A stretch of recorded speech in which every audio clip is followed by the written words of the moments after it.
Hello friends, welcome to Exam Funda. दोस्तों, इस video में हम बात करने वाले हैं मध्यकालीन भारत पर आधारित जो एसएससी, रेलवे और यूपीएससी के जो प्रीवियस ईयर के जो मल्टीपल चॉइस के क्वेश्चन हैं दोस्तों, वो यहाँ पर हम एक एक करके डिस्कस करने वाले हैं। तो वीडियो के स्टार्ट से पहले चैनल को सब्सक्राइब कर लें दोस्तों, साथ ही साथ बेल आइकन दबा लें ताकि आने वाले वीडियो के नोटिफिकेशन आपको जल्दी से जल्दी मिलते रहें। वीडियो को लाइक करें, ज़्यादा से ज़्यादा शेयर करें और कमेंट करना ना भूलें। वीडियो स्टार्ट करते हैं दोस्तों। सबसे पहला यहाँ पर हम क्वेश्चन है कि गजनी जो थी वो एक छोटी रियासत थी। कहाँ की ये रियासत थी दोस्तों?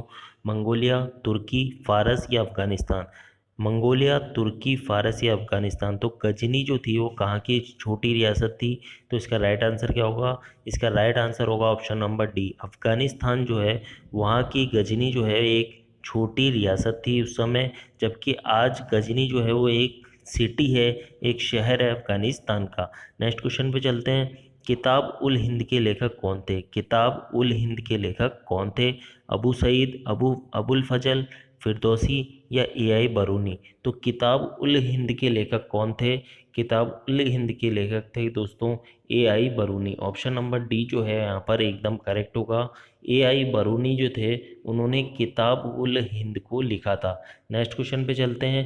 दास का दास के रूप में किसे जाना जाता था? दास का दास के रूप में किसे जाना जाता था? मोहम्मद बिन औसिम को, गजनी के महमूद को, इल्तुतमिश को या आउटबुद्दीन ऐबक को? तो इसमें से राइट आंसर क्या होगा दोस्तों? दास का दास के रूप में किसे जाना जाता था? तो दास का दास के रूप में इल्तुतमिश को यहाँ पर जाना जाता था। नेक्स्ट क्वेश्चन पे चलते हैं। नियमित मुद्रा जारी करने और दिल्ली को अपने साम्राज्य की राजधानी घोषित करने वाला दिल्ली का पहला सुल्तान कौन था? नियमित मुद्रा जारी करने वाला और दिल्ली को अपने साम्राज्य की राजधानी घोषित करने वाला दिल्ली का पहला सुल्तान कौन था? बलबन, आराम शाह, नसरुद्दीन महमूद या इल्तुतमिश? तो इसका राइट आंसर क्या होगा दोस्तों?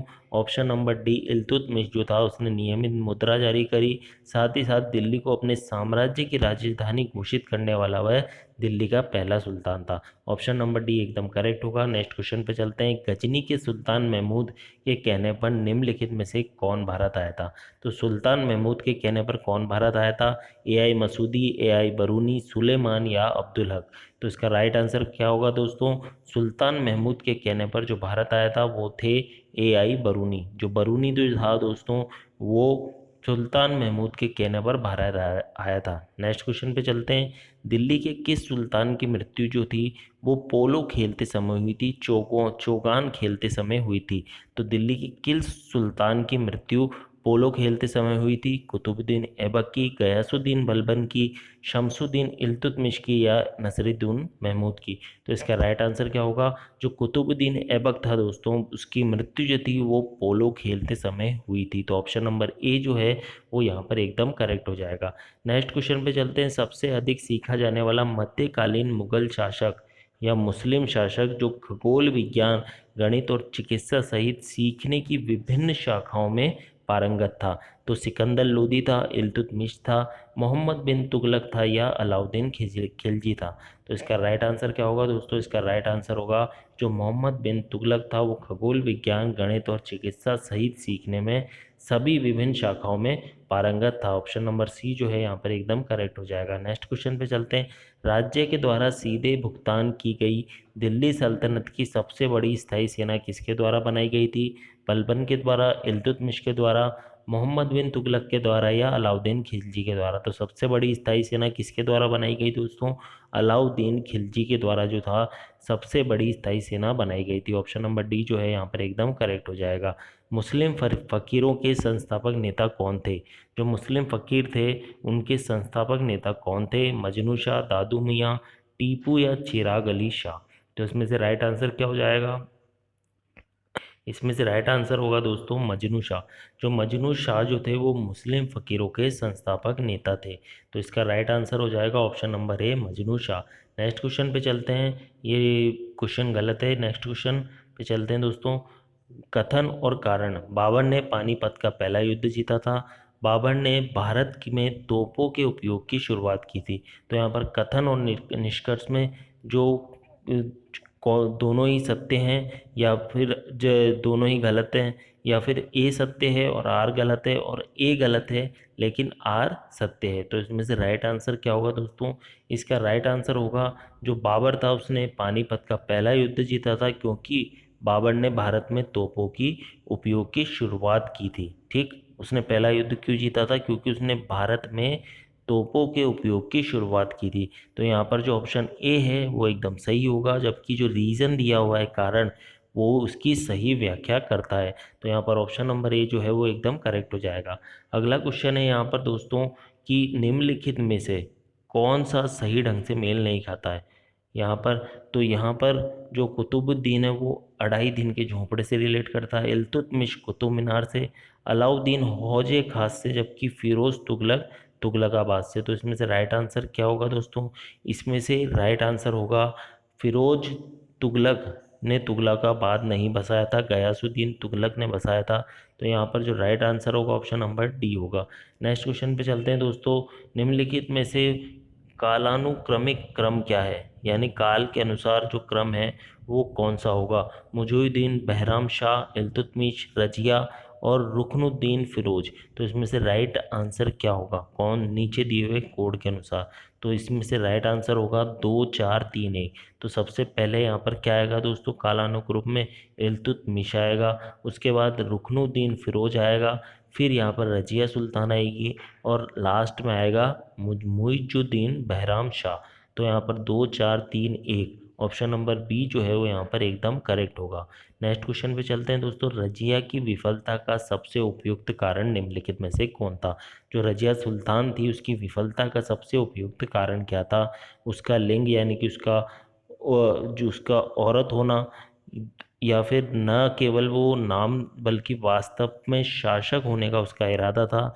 जबकि नेक्स्ट है दिल्ली के लोगों के साथ लोगों में उसकी अलोकप्रियता, या फिर ऑप्शन नंबर डी उसकी अक्षमता। तो इसमें से राइट आंसर क्या होगा दोस्तों? इसमें से राइट आंसर होगा ऑप्शन नंबर बी, यानी कि न केवल वह नाम चाहती थी बल्कि वास्तव में वो शासक होने का इरादा रखती थी। तो यहाँ पर ऑप्शन नंबर बी जो तो होगा वो दोस्तों एकदम करेक्ट हो जाएगा। नेक्स्ट क्वेश्चन पे चलते हैं दोस्तों। नेक्स्ट क्वेश्चन है द 40 से क्या अभिप्राय है? द 40 से यहाँ पर क्या अभिप्राय है? अफगान रईसों की एक क्रीम थी, खलजियों के बीच में बुद्धिजीवियों की पसंद को यहाँ पर द 40 कहा गया है। तुर्की अभिजात वर्ग का जो चुनिंदा निकाय है उसे द 40 के नाम से जाना जाता था, या उलेमा या मुस्लिम ईश्वर है ये द 40। तो इसका राइट आंसर क्या होगा दोस्तों?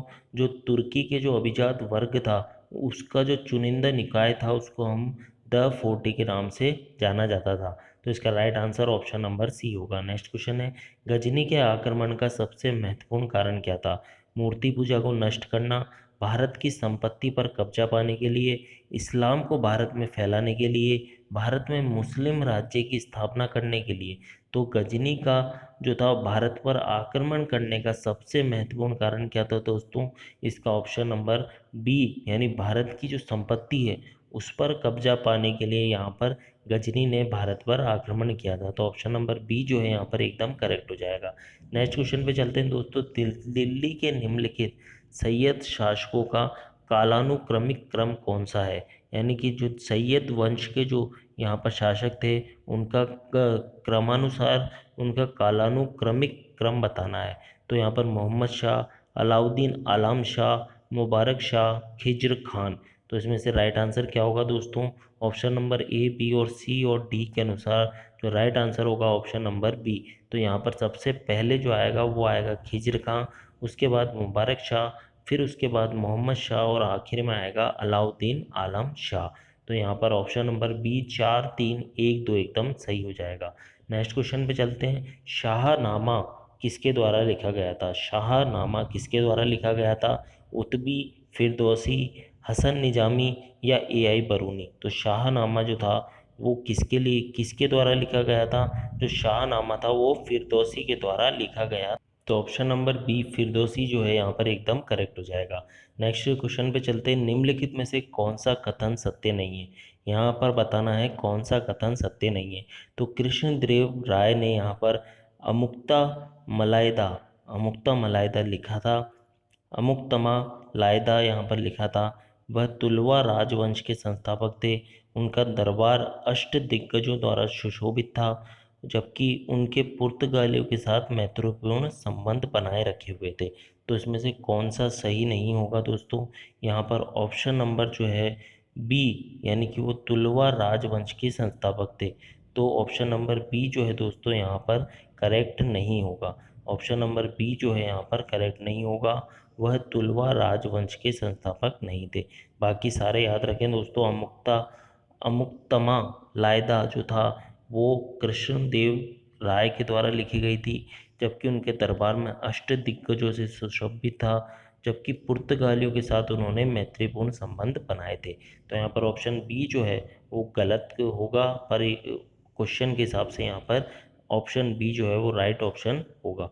नेक्स्ट क्वेश्चन पे चलते हैं दोस्तों। यहाँ पर नेक्स्ट क्वेश्चन है, मुगलों ने किस अनोखी प्रणाली को विकसित किया था? यानी मुगलों द्वारा किस अनोखी प्रणाली को, कौन से नए सिस्टम को यहाँ पर विकसित किया गया था? सेंट्रलाइज्ड ऑटोक्रेसी को, रोय रोयतवारी सेटलमेंट को, मनसबदारी सिस्टम को, या local responsibilities for crime detection? तो यहाँ पर राइट आंसर क्या होगा दोस्तों? जो मुगलों के द्वारा जो नया सिस्टम यहाँ पर विकसित किया गया था वो था मनसबदारी प्रथा। मनसबदारी प्रथा को, मनसबदारी प्रणाली को यहाँ पर मुगलों के द्वारा विकसित किया गया था। नेक्स्ट क्वेश्चन पे चलते हैं दोस्तों। नेक्स्ट क्वेश्चन है यहाँ पर, मनसबदारी प्रणाली कहाँ से ली गई है? जो मनसबदारी प्रणाली है, मनसबदारी सिस्टम, वो कहाँ से लिया गया है? अफगानिस्तान से, तुर्की से, मंगोलिया से, या पर्शिया से? तो मनसबदारी कहाँ से ली गई है दोस्तों? मंगोलिया से जो है ये प्रणाली ली गई है। मनसबदारी की जो प्रणाली थी, सिस्टम था, ये मंगोलिया से लिया गया था। नेक्स्ट क्वेश्चन पे चलते हैं। बाद के मुगलों की अवधि के दौरान व्यापार और वाणिज्य में गिरावट का वैध कारण क्या था? जो व्यापार और वाणिज्य में गिरावट का वैध कारण क्या था? कानून और व्यवस्था की स्थिति में गिरावट, व्यापार के पुराने मार्गों को बंद करना, यूरोपीय कंपनियों द्वारा व्यापार लाइसेंस का दुरुपयोग करना, मुगल मुगल कुल की गरीबी, यानी कि मुगल कुल की गरीबी। तो सबसे बड़ा कारण क्या था दोस्तों? व्यापार और वाणिज्य में गिरावट का सबसे बड़ा कारण मुगलों का वो क्या था दोस्तों? जो कानून और व्यवस्था थी उसकी स्थिति में गिरावट आने के कारण यहाँ पर बाद में मुगलों की जो अवधि के दौरान था वहाँ पर व्यापार और वाणिज्य में गिरावट का ये सबसे वैध कारण था। तो ऑप्शन नंबर ए जो होगा एकदम करेक्ट होगा। नेक्स्ट क्वेश्चन पे चलते हैं। दिल्ली के निम्नलिखित सुल्तानों में से किसने टोकन मुद्रा जारी की थी? यानी टोकन करेंसी की यहाँ पर किसने शुरुआत की थी? बलबन ने, अलाउद्दीन खिलजी ने, मोहम्मद बिन तुगलक ने, या फिरोज तुगलक ने? तो इसका राइट आंसर क्या होगा दोस्तों? इसका राइट आंसर होगा मोहम्मद बिन तुगलक के द्वारा टोकन मुद्रा जो थी वो शुरू की गई थी। तो ऑप्शन नंबर सी जो है वो एकदम करेक्ट हो जाएगा। नेक्स्ट क्वेश्चन पे चलते हैं। सल्तनत काल में युद्ध के दौरान लूट पर कर के रूप में जाना जाता था, यानी जो लूट पर कर के रूप में किसे क्या कहा जाता था? खराज, जजिया, खुम्स, या जकात? तो उसे क्या कहा जाता था दोस्तों? युद्ध के दौरान लूट पर कर को उसे क्या कहा जाता था? खुम्स। ऑप्शन नंबर सी जो है यहाँ पर करेक्ट होगा। जो सल्तनत काल में युद्ध के दौरान जो लूटपाट की जाती थी उसके ऊपर जो कर लिया जाता था उसे क्या कहा जाता था? खुम्स। ऑप्शन नंबर सी जो है यहाँ पर एकदम करेक्ट हो जाएगा। नेक्स्ट क्वेश्चन है, इल्तुतमिश के तहत जो चहलगानी था उसने किसका प्रतिनिधित्व किया था? वो तुर्की गुलाम था। दासों को उनके पूर्वजों से विरासत में मिला था, जबकि दासों का सामान्य कैडर था। उनके उसके अधीन दास अधिकारियों का कुलीन संवर्ग था। तो जो चहलगानी था वो इल्तुतमिश के तहत क्या था दोस्तों? वह एक तुर्की गुलाम था। यानी इल्तुतमिश के तहत वह एक तुर्की गुलाम था। तो ऑप्शन नंबर ए जो है यहाँ पर एकदम करेक्ट हो जाएगा। चहलगानी जो था वो एक तुर्की गुलाम था। नेक्स्ट क्वेश्चन पे चलते हैं। निम्नलिखित में से कौन सा क्रम सही कालानुक्रमिक क्रम का प्रतिनिधित्व करता है? तो यहाँ पर ऑप्शन नंबर ए है शाहजी, शिवाजी, राजा राम और संभाजी। तो इन चारों में से कालानुक्रम हमें बताना है दोस्तों। तो इसका सही कालानुक्रम क्या होगा? Option number B. तो यहाँ पर सबसे पहले आएंगे शाहजी, फिर शिवाजी, फिर संभाजी, फिर राजा राम। तो यहाँ पर ऑप्शन नंबर बी जो है दोस्तों वो एकदम करेक्ट हो जाएगा। नेक्स्ट क्वेश्चन पे चलते हैं दोस्तों। नेक्स्ट क्वेश्चन के अंदर दोस्तों यहाँ पर अलग अलग पद दिए हुए हैं, पेशवा, दबीर, पंडित राव, जबकि सुरनवीस। तो यहाँ पर इनके काम बताने हैं दोस्तों। तो यहाँ पर इसका राइट आंसर क्या होगा दोस्तों? यहाँ पर राइट आंसर होगा 3 4 2 1। जो ए बी सी डी है इनके साथ मिलान करने पर 3 4 2 1। तो यहाँ पर हम मिलान करके देख लेते हैं दोस्तों। ऑप्शन नंबर ए जो है वो 3 नंबर के साथ जाएगा यहाँ पर, यानी कि जो पेशवा थे वह नागरिक और सैन्य दोनों मामलों के प्रमुख होते थे। उसके बाद आता है ऑप्शन नंबर बी, जो कि 4 से रिलेट करता है। जो तबीर थे वो क्या थे दोस्तों? वो विदेश सचिव थे। जबकि पंडित राव जो थे वो क्या होते थे दोस्तों? ऑप्शन नंबर सी का यहाँ पर 2 आएगा, यानी कि वो उनके अधिकारी होते थे, बड़े हेड होते थे यानी कि। और उसके बाद आएगा ऑप्शन नंबर डी, जो सुरनवीस थे वो क्या थे दोस्तों? ये जो थे सभी आधिकारिक पत्राचारों का ध्यान रखते थे। जो सुरनवीस थे वह सभी आधिकारिक पत्राचारों का यहाँ पर ध्यान रखते थे। तो ऑप्शन नंबर सी जो है यहाँ पर एकदम करेक्ट होगा, 3 4 2 1। नेक्स्ट क्वेश्चन पे चलते हैं दोस्तों। निम्नलिखित में से किसने सल्तनत काल में सिंचाई नहरों की सबसे बड़ी संख्या का निर्माण किया? यानी सबसे ज़्यादा सिंचाई नहरों का निर्माण किसने किया? नसरुद्दीन महमूद ने, गयासुद्दीन बलबन ने, इब्राहिम लोदी ने या फिरोज शाह तुगलक ने? तो इसका राइट आंसर क्या होगा? फिरोज शाह तुगलक जो था उसके द्वारा सल्तनत काल में सिंचाई नहरों के लिए सबसे बड़ी संख्या में निर्माण किया गया। तो ऑप्शन नंबर डी जो है यहाँ पर एकदम करेक्ट हो जाएगा। नेक्स्ट क्वेश्चन पे चलते हैं। गुरु हरगोविंद सिंह निम्नलिखित में से कौन सिख धर्म को उग्रवादी ताकत बनाने के लिए जिम्मेदार था? यानी कि एग्रेसिव जो पावर था उसको बनाने के लिए सिख धर्म में कौन यहाँ पर जिम्मेदार था? गुरु हरगोविंद सिंह, गुरु तेग बहादुर, गुरु गोविंद सिंह या गुरु अर्जुन सिंह? तो इसका राइट आंसर क्या होगा? गुरु हरगोविंद सिंह जो थे वो सिख धर्म को एग्रेसिव पावर बनाने के लिए जिम्मेदार थे। तो ऑप्शन नंबर ए जो है यहाँ पर एकदम करेक्ट हो जाएगा। नेक्स्ट क्वेश्चन पे चलते हैं। सल्तनत और मुगल काल में खलीसा शब्द का प्रयोग किया गया था, किस लिए किया गया था, किसके लिए किया गया था? क्राउन लैंड्स के लिए, land owned by the Sufi establishment, जो ज़मीनें सूफियों के द्वारा हत्या ली गई थी उनके लिए इस खलीसा शब्द यहाँ पर प्रयोग किया गया था। भूमि राजस्व जो सीधे शाही खजाने में जमा होता था उसे खलीसा कहा जाता था, या भूमि राजस्व जो सैनिकों को बनाए रखने के लिए रईसों को सौंपा गया था उसे खलीसा शब्द का प्रयोग किया गया था मुगल काल में? तो ऑप्शन नंबर डी जो है यहाँ पर एकदम करेक्ट हो जाएगा। नेक्स्ट क्वेश्चन है। कुतुबुद्दीन ऐबक ने कब गुलाम वंश की स्थापना की थी? जो कुतुबुद्दीन ऐबक था उसने गुलाम वंश की स्थापना कब की थी? 1175 ईस्वी में, 1278 ईस्वी में, 1280 ईस्वी में, 1206 ईस्वी में? तो कुतुबुद्दीन ऐबक ने गुलाम वंश की स्थापना कब की थी?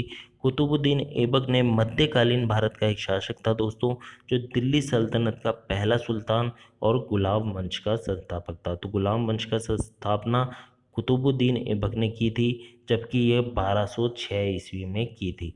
जो गुलाम वंश की स्थापना है वो कब की थी दोस्तों? 1206 ईस्वी में गुलाम वंश की स्थापना की गई थी। नेक्स्ट क्वेश्चन पे चलते हैं दोस्तों। यहाँ पर नेक्स्ट क्वेश्चन है कि जोधपुर की राज स्थापना एक राजपूत ने 1459 में की थी। जो किस राजपूत ने जोधपुर की स्थापना की थी? राव जोधा ने, जोधाबाई ने, मान सिंह ने या राणा प्रताप ने? तो यहाँ पर जोधपुर की जो स्थापना है दोस्तों वो किसके द्वारा की गई थी? ये स्थापना, जोधपुर की स्थापना राव जोधा के द्वारा की गई थी। ऑप्शन नंबर ए जो है यहाँ पर एकदम करेक्ट होगा। जो जोधपुर की स्थापना है दोस्तों उसके बारे में जान लेते हैं कि ये जो स्थापना है ये राजपूत राव जोधा द्वारा, जो कि 1438 से 1489 ईस्वी तक जिनका जीवन काल रहा, इन्होंने 1459 में इसकी स्थापना की और ये भूतपूर्व जोधपुर रियासत की राजधानी था। जो पहले रियासत थी जोधपुर उसकी ये राजधानी था। मंडोर से हटाकर नई राजधानी यहाँ बसाई गई थी। नई राजधानी को सुरक्षित रखने के लिए चिड़िया टूंग पहाड़ी पर एक दुर्ग भी बनाया गया था, जो आज भी जोधपुर के किले के नाम से प्रसिद्ध है। तो याद रखें इसका आंसर क्या होगा? Option number A, Rao Jodha के द्वारा जोधपुर की स्थापना की गई थी 1459 में। नेक्स्ट क्वेश्चन पे चलते हैं दोस्तों। यहाँ पर नेक्स्ट क्वेश्चन है, तराइन का तृतीय युद्ध कब हुआ था? जो तराइन का जो युद्ध है दोस्तों ये कब किया गया था? 1205 में, 1215 में, 1191 में या 1192 में? तो इसका राइट आंसर क्या होगा? 1215 में इल्तुतमिश ने तराइन के तीसरे युद्ध में यल्दोज कोबाचा को पराजित कर सिंधु नदी में डुबोकर मार डाला था। और ये युद्ध निर्णायक युद्ध था जिसमें इल्तुतमिश की विजय हुई थी और उसका दिल्ली की गद्दी पर अधिकार मजबूत हो गया था। जो तरावड़ी या तराइन को आजमाबाद भी कहा जाता है, जो आजमाबाद है दोस्तों उसे ही तराइन कहा जाता है, जबकि 1215 में तराइन का युद्ध हुआ था। इसे याद रखें, ऑप्शन नंबर बी जो है यहाँ पर एकदम करेक्ट हो जाएगा। नेक्स्ट क्वेश्चन पे चलते हैं दोस्तों, यहाँ पर है चंदावर का युद्ध कब हुआ था। चंदावर का युद्ध कब हुआ था, 1191 में, 1192 में, 1194 में या 1196 में। तो चंदावर का युद्ध कब हुआ था दोस्तों, जो चंदावर का युद्ध था दोस्तों ये मोहम्मद गौरी और कन्नौज के राजा जयचंद के बीच में लड़ा गया था, जिसमें जयचंद की हार और मृत्यु हो गई थी।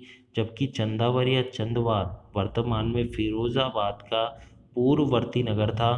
फिरोजाबाद वर्तमान में उत्तर प्रदेश में फिरोजाबाद जिले का मुख्यालय है और ये पहले इटावा जिले के अंतर्गत आता था। तो याद रखें, ऑप्शन नंबर सी जो है 1194 में चंदावर का युद्ध हुआ था। नेक्स्ट क्वेश्चन पे चलते हैं दोस्तों, यहाँ पर नेक्स्ट क्वेश्चन है खानवा का युद्ध किन के बीच में हुआ था। खानवा का युद्ध किन के बीच में हुआ था, इब्राहिम लोदी राणा सांगा के बीच में, बाबर और राणा सांगा के बीच में, इब्राहिम लोदी और मेदिनी राय के बीच में या फिर बाबर और मेदिनी राय के बीच में। तो इसका राइट आंसर क्या हो जाएगा दोस्तों, जो खानवा का युद्ध था, बैटल ऑफ खानवा, वो जो है खानवा में भरतपुर डिस्ट्रिक्ट जो में पड़ता है दोस्तों राजस्थान में, वहाँ पर 16 मार्च 1527 को हुआ था। इस दौरान जो था बाबर जो था उसने सबसे पहले भारत में प्रवेश किया था और यहाँ पर खानवा भरतपुर के नज़दीक यहाँ पर राणा सांगा की सेना और जो बाबर की सेना थी ये आपस में इनका युद्ध हो गया था। तो यहाँ पर बाबर और Rajput force led by Rana Sanga, जो राणा सांगा थे मेवाड़ के, इनकी सेनाओं के मध्य ये खानवा का युद्ध लड़ा गया था। तो इसका राइट आंसर क्या होगा, ऑप्शन नंबर बी बाबर और राणा सांगा। नेक्स्ट क्वेश्चन पे चलते हैं दोस्तों, यहाँ पर नेक्स्ट क्वेश्चन है चंदेरी का युद्ध किन के बीच में हुआ था। चंदेरी का युद्ध किन के बीच में हुआ था, हुमायूं और मेदिनी राय, बाबर और मेदिनी राय, बाबर और शेर शाह या शेर शाह और मेदिनी राय। तो चंदेरी का युद्ध कब लड़ा गया था दोस्तों, इतिहास प्रसिद्ध चंदेरी का युद्ध 1528 में मुगल शासक बाबर और राजपूतों के मध्य लड़ा गया था। याद रखें दोस्तों, उस समय दुर्ग जो था वो मेदिनी राय के अधिकार में था, जिस पर काफ़ी समय से बाबर की नज़र थी। तो यहाँ पर ऑप्शन नंबर बी यानी बाबर और मेदिनी राय जो है एकदम करेक्ट हो जाएगा। 1528 में मुगल शासक बाबर और मेदिनी राय के बीच में ये युद्ध लड़ा गया था। नेक्स्ट क्वेश्चन पे चलते हैं दोस्तों, यहाँ पर नेक्स्ट क्वेश्चन है कि बाबर और अफगानों के बीच में घाघरा का युद्ध कब हुआ था। 1526 में, 1527 में, 1529 में या 1530 में। तो इसका राइट आंसर क्या होगा दोस्तों, जो घाघरा का युद्ध है दोस्तों ये भारतीय इतिहास में लड़े गए प्रसिद्ध युद्धों में से एक है। और ये युद्ध जो था दोस्तों 6 मई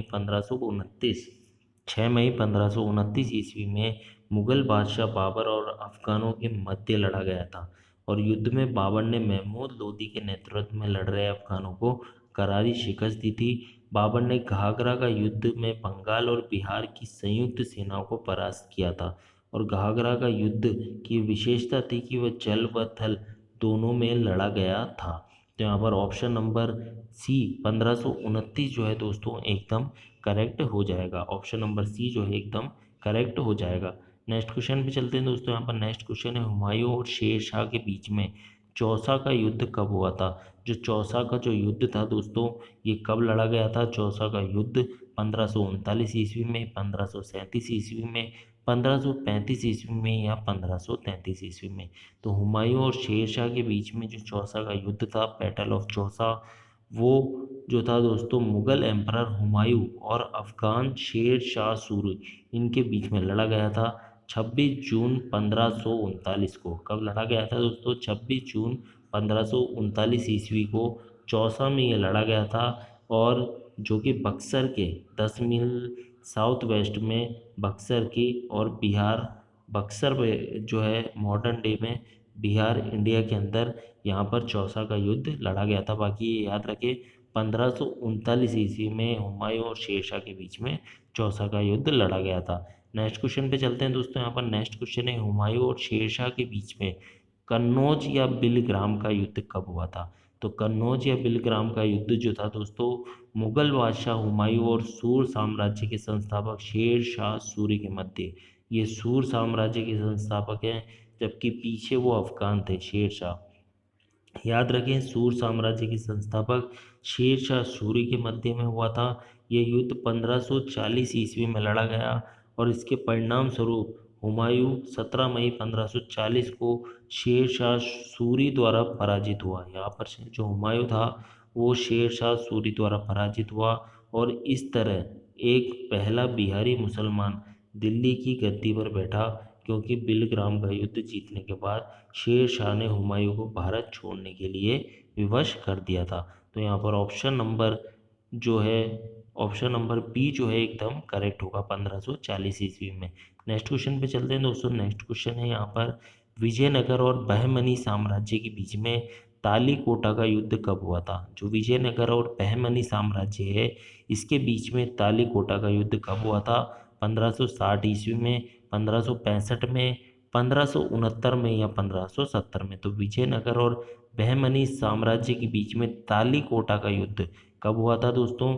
ये 25 जनवरी 1565 को हुआ था और इस युद्ध को राक्षसी तगड़ी का युद्ध भी कहा जाता है, बन्नी हट्टी के युद्ध के नाम से भी जाना जाता है। तो 1565 में यहाँ पर तालीकोटा का युद्ध हुआ था। नेक्स्ट क्वेश्चन है दोस्तों यहाँ पर कि अकबर और महाराणा प्रताप के बीच में हल्दी घाटी का युद्ध कब लड़ा गया था? 1570 में, 1576 में, 1578 में या 1580 में? तो अकबर और महाराणा प्रताप के बीच में हल्दी घाटी का युद्ध कब लड़ा गया था दोस्तों?